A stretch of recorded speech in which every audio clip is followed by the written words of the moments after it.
Hi, I'm Lisa Singer. I am the Senior Director Event Programming at MediaPost, and this is Brand Insider BTS, where I get to pull back the curtain on some of the most influential women brand marketers today. And with me is Yin Woon Rani. She is the CFO and CEO of MilkPEP. Hey, Yin. Lisa, nice to see you.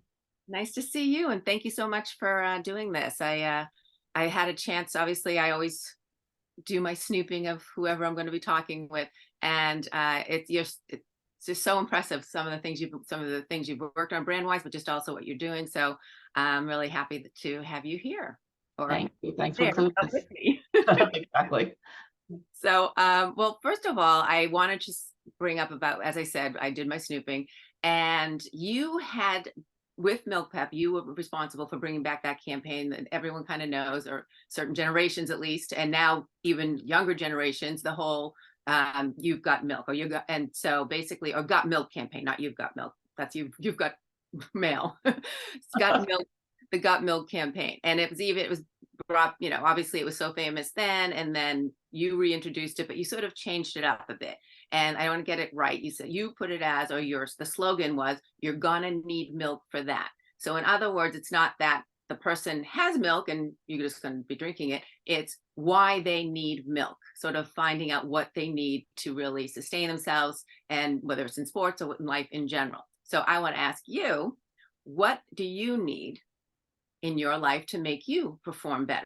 And no milk, no, not. Oh, that was going to be too easy if I just said drink a glass of milk every day. So it is part of the answer. Obviously, good nutrition helps everybody in many ways. I think for me, the three things that I think a lot about in terms of trying to be high performance and building high performance teams. The first thing is I love interesting problems. I always have, always will. I thrive a lot on intellectual stimulation, new ideas, hard problems to solve, including the milk problem. So that's probably first and foremost. I'm a student. I love to read. I love to learn. I love tackling interesting problems. And that really gets my kind of juices flowing. The second piece is great people. I think most senior leaders feel that way by some point in their career, that all business is a team sport. I grew up on an agency, as you know, before I went client side. And particularly on the agency side, your only real asset is people. We always say that our assets go up and down the elevators every night. And in my long career, although I love quant, I love strategy, I love many things about this business, I have proved myself time and time again that great people make all the difference in the world. And so that is important for me to do well. And lastly, I think the thing that beats all things maybe is culture. You can have an interesting business challenge and great people, but hopefully you're operating in a culture where you're allowed to thrive and your people are allowed to thrive and people are encouraged to be brave and to stretch for excellence. And they always say, I think that culture beats strategy for lunch every day of the week. So for me, those are the three things I A, look for, and B, try to build if I'm in a position to be in charge of that. And when those three things are present, I feel like I can be at my best. Do you feel so when you talk about culture, especially, and you growing up, and because obviously to get to the level you're at, you had support, or what kind of culture were you brought up in, or what environment where you maybe had the confidence to pursue what you're doing, or did it take time to get to that point? Like what led you there, I guess? It's a great question because it's definitely been a journey. I was born and raised in Singapore, and in Asia. My family is ethnically Chinese. So the parts that I think I came to this country with, like a lot of immigrants, is probably a lot of hunger, a focus on excellence. Singapore is very meritocratic. Like there's not that much of a class system. If you're good at what you do, you get rewarded.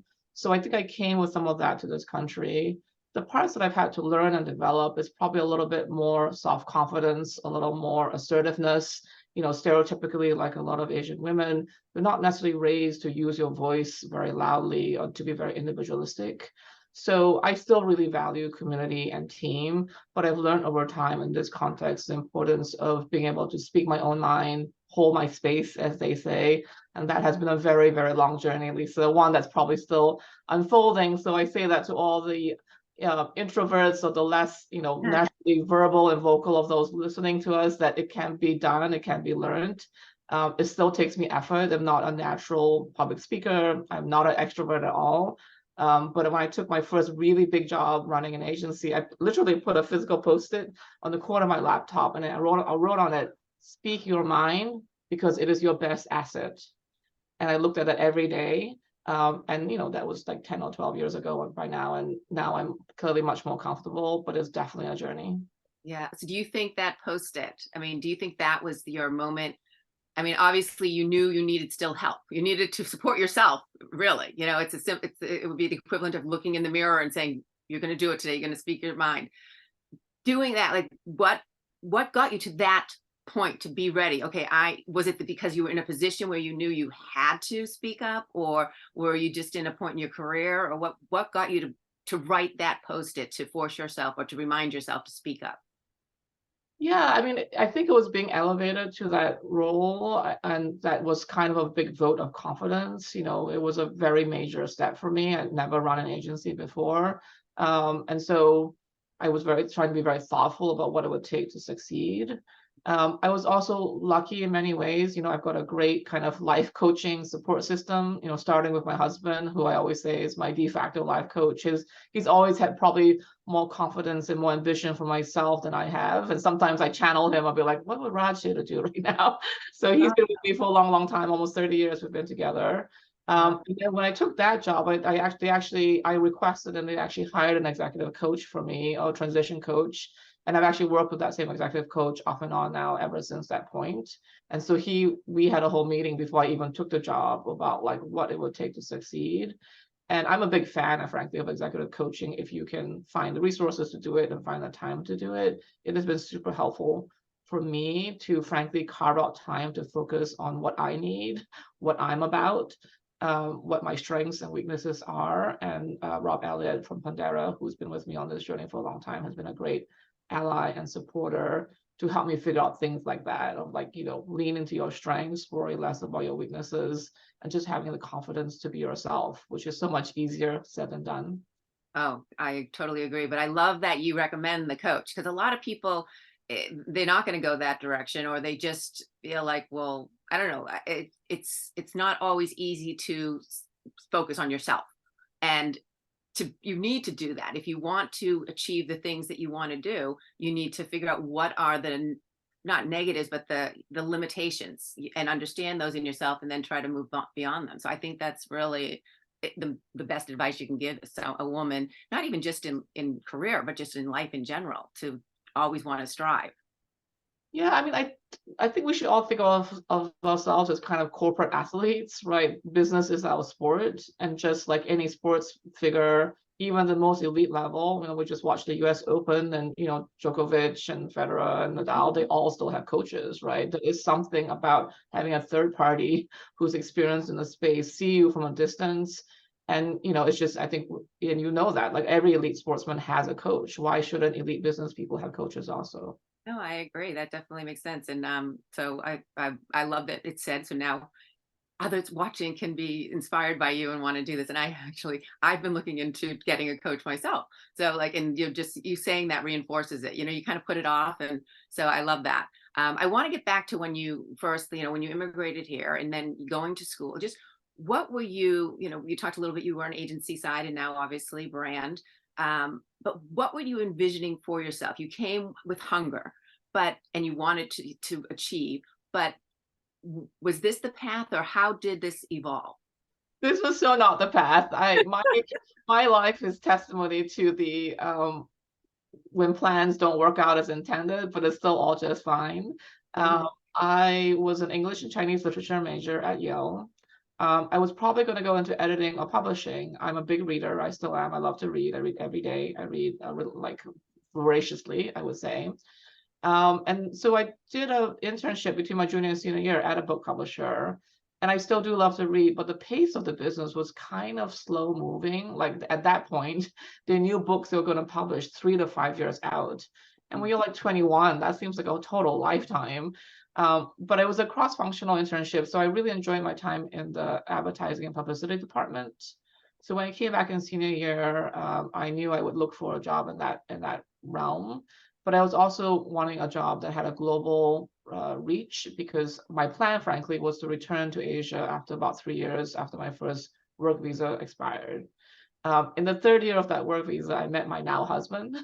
And then Me too. extended my work visa for 3 more years, and now have been here for almost 30. So I always say that I immigrated for love. And advertising was a great profession for me. It was always something new.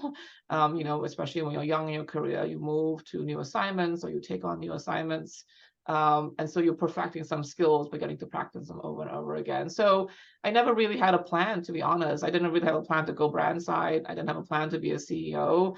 I kept following the work and the people and opportunities and just trying to find roles where I could thrive and be around great people. And it took me here. So I know that is not a good role model, probably. I'm sure people should be much more intentional and planful. But that was not my journey. Yeah, well, the funny thing is when I do talk to a lot of women like yourself, and there's always the best way to describe it is zigzag. It's just sort of like you said, I forget the best intentions or best plans, or you said, I always mess up that phrase, but you know what I'm saying, in terms of you plan one thing, but maybe this happens. So then it gets you going this way. And maybe that's a better thing, even though you might be thinking it's a bad thing initially. I don't, Yes. it just, was there ever a time for you, like a challenge maybe that happened within your career, but in a personal way, that you thought maybe, okay, this is it, or it was sort of negative and you needed to overcome it? And was there a time when you maybe were afraid you couldn't or whatever may happen, but then you did? And how did you get through that? Yeah, no, I mean, this whole conversation reminds me of my former CEO, Denise Morrison, a wise and wonderful leader. And she would always talk about, don't try to climb the corporate ladder. Think of it more as a jungle gym, right? Where you're swinging from level to level, and sometimes you fall off and sometimes you get back on. So I always try to take that metaphor. I mean, a couple of things. I mean, one, when I had my son, who's now 17 and a senior in high school, when he was very young and I was working in an agency, there definitely was a moment where I was like, I can't do this. Like, I can't really juggle this and being a working mother, even though the agency was frankly super supportive. And I worked for a wonderful boss who could not have been more supportive, but just the degree of travel and the degree of hours, and it just felt sort of impossible, to be honest. I was really like this close to leaving the agency, like 24 hours away kind of thing. I was saved basically because a wonderful boss and mentor who's still a friend today, reached out to me and offered me a different role at the agency that was more domestic, frankly, and the clients were in New Jersey instead of somewhere else. And she basically saved me with that assignment, and it was the right assignment for a few years when my child was very young. So I'm super grateful for her, because without that, that would not have happened. Wow. The other places, and it's sort of an interesting moment because I've been laid off twice, I think, two and a half times, depending on how you count. And I will say, though, for me, that was not as a big a negative, I think, as some other people have experienced it. Both times there was a lot of macro reasons why it happened. And both times I was blessed with a very generous severance package. And both times um, I don't live to work, right? I know I love what I do, but I don't tie up my self-worth with my job and my career. And we're very lucky as a family that it wasn't like this huge financial pressure. So even though people often talk about those moments as potentially devastating, potentially very distracting, for me, I took them as another chapter, and I was able to take time off. Both times we took amazing trips as families, all over Asia, 10 weeks one time, 6 weeks the other time. And so they end up being kind of blessings in their own way. And so when I came back to look for what was next, I came back fired up and rejuvenated, with a bigger, broader worldview. So they were obviously professionally hard, but I think sometimes it's your mindset about those things. And obviously, I'm hugely privileged to have that. Obviously, there's very practical reasons why people, when they lose their job, get very debilitated. And we're just lucky as a family that I was able to take those just as stepping stones. Yeah, no, and I do think sometimes taking that step back, or just as you said, refreshing yourself, it makes you more open to new things, and or just even ready to have this. Sometimes we lose an energy and we need to kind of get it back, or a zest might be the way to say it. But I do think you're slacking a little bit because you missed one career option, which is stand-up comedian. I I believe that your friends all want you to do that as a side hustle. And yes, I think it's a compliment. Um, one, why do they say that? And two, how important is humor at work or just in life? It does come up, and finally the recruiter who placed me in this job was one of my biggest advocates. He's like, "Do I need to buy you a class for Christmas or something?" Um, I don't necessarily always mean to be funny. I think I'm direct, and I think I have a sort of a lens on the world, and I'm frankly sometimes I'm just willing to say things that other people aren't. I always say I'm not funny. I say the truth is funny. So I'm just reporting on the truth. And I think in corporate life, people tend to often be more filtered, more cautious. I think I'm always appropriate, but I think that, it's a marketing and advertising. It's a fun business. Selling milk is a fun business. So I think I use my humor that way because I just think there's so many funny things in what we do. I was just telling the story to someone a couple of days ago when I was a young account person, and I'm standing at a shoot, and there's like 20 adults fighting over the depth of a penguin's costume. Like, is his beak too short or too long? And like, you just have to start laughing at yourself. You're like, there's 20 full-fledged adults sitting here arguing if the beak of the penguin is too long or short. So I don't mean to be funny naturally, but I think because I'm willing to say things that others don't, people find me funny. And for me, I think it is to sometimes lessen the tension and to keep perspective on what we do. And sometimes, obviously, we take what we do seriously. It does have big stakes, but it should be fun, and we should treat each other like humans, and we should just remember the humanity and the absurdity of what we do. Yeah. The other thing, frankly, is that I'm very fast. I'm bright, and sometimes that intelligence, frankly, as a woman and as an Asian woman, can be intimidating.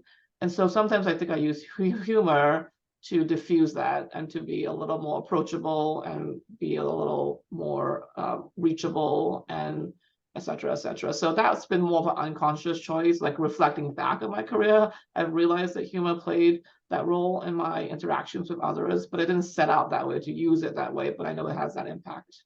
Yeah, and I mean, and I bet that probably benefited you, but I'm curious if that were a man who was extremely smart, extremely quick, would they feel the need, would a man feel the need to add that humor, add something to make someone feel at ease?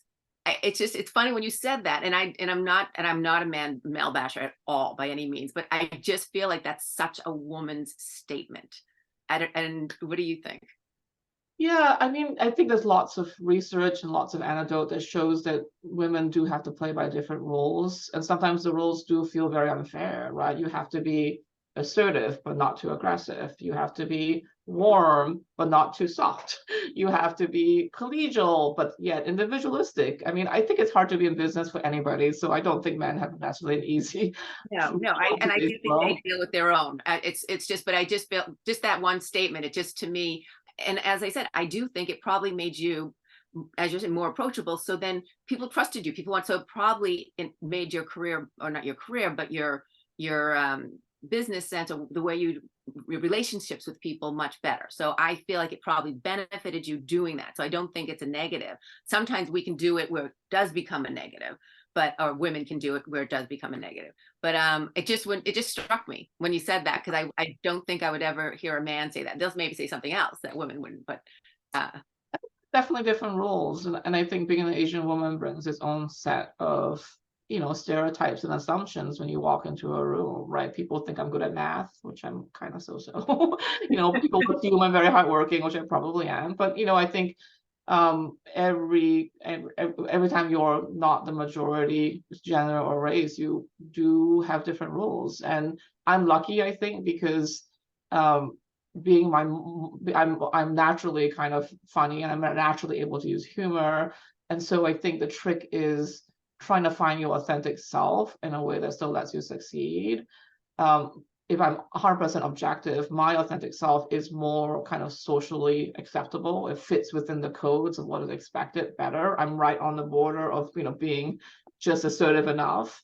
Some other people, when they're the authentic self, they get punished, right? And Adam Grant, who does a great podcast and lots of writing on the topic, has discussed this at length, that in certain personality types, certain racial stereotypes, when you ask people to be authentic at work, they actually don't benefit from it. And then what do you do? Because is it fair to have someone come to work every day and have to code switch, as they say, or mask. Hopefully, we're creating a world where there's a greater spectrum of what's allowable in the workforce, and maybe of all the COVID remote working thing, we're getting there, but maybe we're not. I don't really know. Well, I'm curious in terms of that. Obviously, you're sort of DEI, and you just how do you maintain that as a boss, as a person, a senior person within your organization, not only within the organization internally, but also as an advertiser?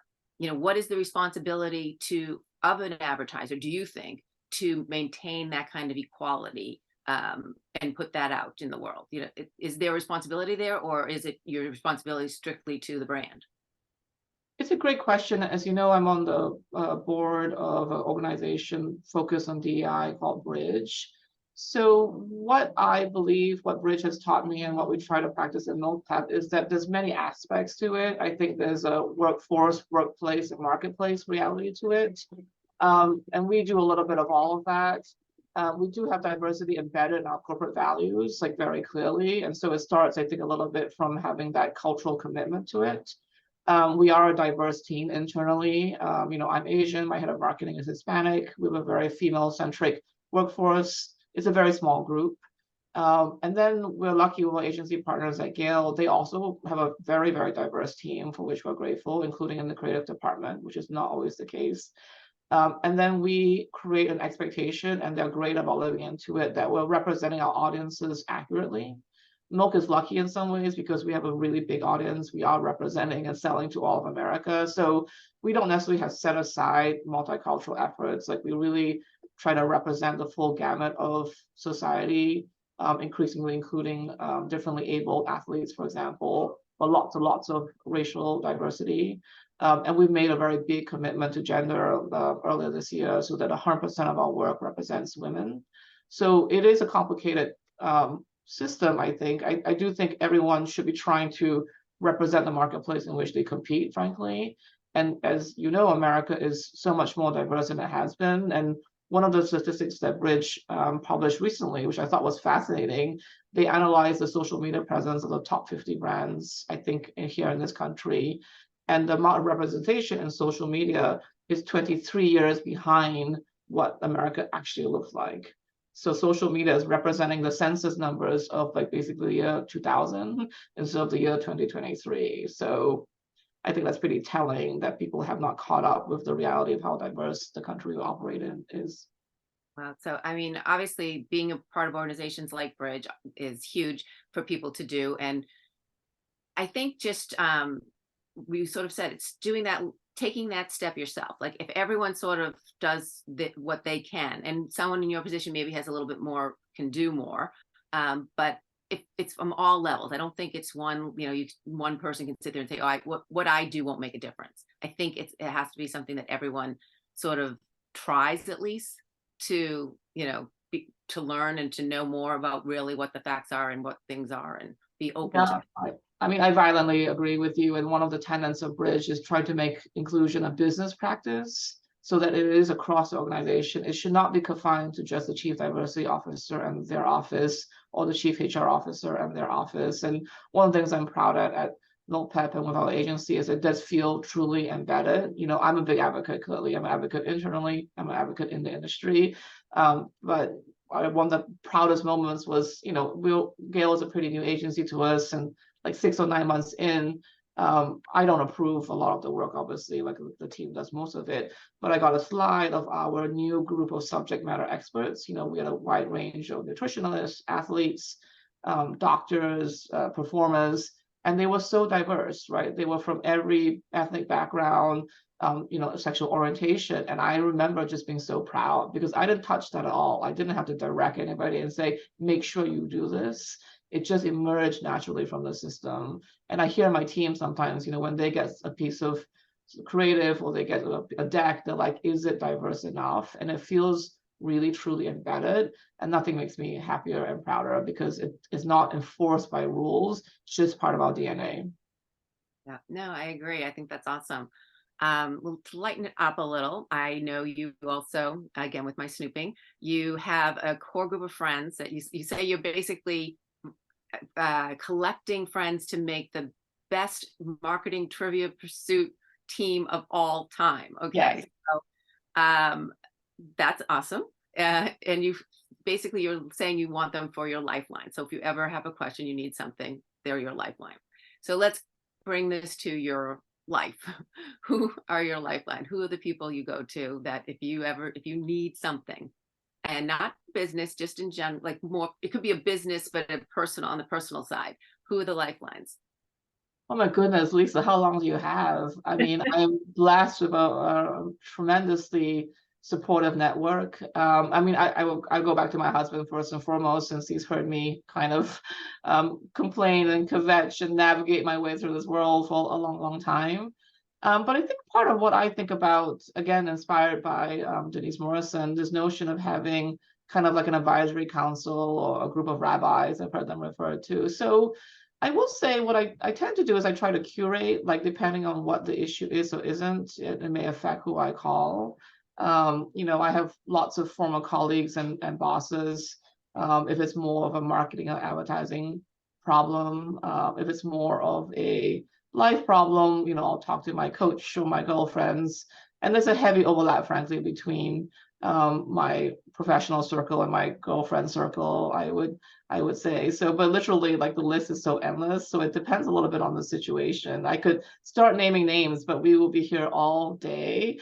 But I am truly blessed with a network of, depending on how, no matter how strange or obscure or foundational the problem is, I can almost always think of somebody who at least will hear me out, who often will have some expertise on the topic, or who at minimum will introduce me to someone else. So I do think that's one of my blessings, I think, in this role, is that being able to find people to talk to. Sometimes it can be lonely being a CEO, but I don't feel lonely at all. I feel really well supported by my network. That's awesome. And I love that you still go back, you say your husband, like you reinforce that I mean, isn't it, it's not necessarily a bad thing or a good thing, but it's just not, that's not always the person's support system, or that might be the wrong way to say it, but it could still be a good marriage, but it's not necessarily that they're their best friend or the person who they go to. So I think that's really nice. That's sweet. So you were very smart to immigrate for love. I approve. Some days I think that, and some days I wish I was home in Asia. But yes, generally America has been amazing to us, and we have no complaints. So Because you mentioned going to the family, so is it just your son? just Or one, yeah, we just have the one son. so it was that important for you to bring him to Asia to experience where you grew up, and or just to experience the world in general? Yeah, both things I think are true. I mean, my husband's from India, so we're both immigrants. We both have ties to our home countries. And so I think it was important that my son understood that. It helped a little bit that he was born in Queens, New York, which is like the most diverse county in America and has a very strong Asian community and culture. So in his early years, he grew up, very organically exposed, even without having to travel. Mhm. Secondarily, we love to travel as a family. My husband probably even more than I, but we've both traveled and moved around a lot since we were young. My son is like on his fourth passport, and he's like a silver elite on Continental or something. So we love to travel. We love to experience different cultures. We love food, and so we love to eat and wherever we go and try the local food. And I just think it's important for me. I think it helps you gain perspective on like how big the world is, how people are incredibly the same and yet incredibly different. And so I think one of the challenges of America is the blessing of this large country and this large market, as sometimes people don't look outside as much as they could. And the world is so global today. And I think, the center of gravity is increasingly tipping to the former developing countries. And so I just think having a global perspective and appreciating humanity in all its stripes and glory is important in life and important in business. Yeah, and I mean it's true as far as, I mean, your son obviously is extremely well traveled, but that him bringing that perspective, he's only 17 now, but bringing that to the workforce, bringing that, that's just sort of what we were talking about earlier. It's that you have that mindset. Once it's there, then you create that again, like you continue to perpetuate that. And so I think I mean, not everyone can travel around the world, obviously, and you can't always take your kids to those things, but you can expose them to things and wherever you can. And I think that's really important. Yeah, I'm sure I believe that he will bring diversity of perspective into his college years, into his workforce. But the other thing that I think is super important is openness to others. I think that's often sometimes where we don't hear and listen, with as much of an open mind. And I'm hopeful that because he has been around the world and met people from around the world. And I mean, we've enrolled him in a school in India like one summer for like 5 days. He doesn't even speak the language. We just left like an 8-year-old at the school. I'm not sure that was the best idea ever, but he thrived. In the couch. He may be that may be what he's talking with his I know he's very outgoing, fortunately, but I think both he will have diversity in his own brain, but he'll be open to the viewpoints of others, which I think is a super important trait these days. Yeah, I agree. All right, well, I want to finally ask, and we're going back to the stand-up comic, comedian. So it's funny because obviously, as you said, this is out of your comfort zone, or it's now become more of your comfort zone, but initially you weren't, you were more shy about being in front of people or speaking. So at this point, could you ever see yourself being seriously doing a stand-up comic routine? They have those places where you can stand up and, people who haven't done it. Great question. I mean, I dream about it, and it's probably on my bucket list. Maybe as a retirement thing. I think I'm not shy. I think about the performance part. I just think my humor is very specific. Like I always tease this recruiter, David Weiser, who's always asking me to do it. I was like, I said the audience would have to be filled with like former CPG marketers or advertising people because like a lot of humor, like it's very inside of baseball. So I don't know how broadly appealing my humor is, but I'm not as worried about the standing up part. It's just that I don't know if that's a huge audience. I would have to go to like ANA conferences every year and only perform at like marketing events, probably pretty much. But I probably will take a stand up class at some point when my life isn't quite so crazy because I just think it's good life skills, to Mhm. think on your feet, to pivot to there's a TikTok comedian. I'm gonna get his name wrong. Matthew Rife, I think. And he does a lot of what they call crowd work. So he has prepared statements, but then he'll dialogue with someone in the audience, and he's so fast and so quick and so funny. And I think that is a really good like business skill to be able to react to your environment, to really hear the person that's talking to you, and not just always be on so much on your own script. So I think there are some important life skills. And I've been threatening my staff actually to do an improv class as a team exercise. There's some people who are super excited and some people who are like, no way. So I haven't quite bit the bullet, but I do think improv has the same qualities of the yes and the creativity.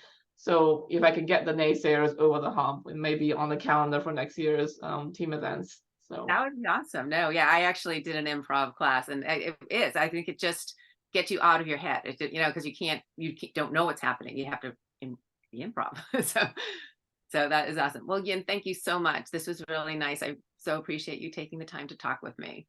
well, thank you for thinking of me and including us and including MilkPEP.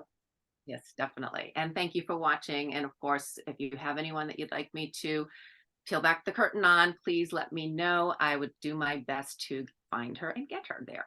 Okay. Anyway, thanks again, Yin.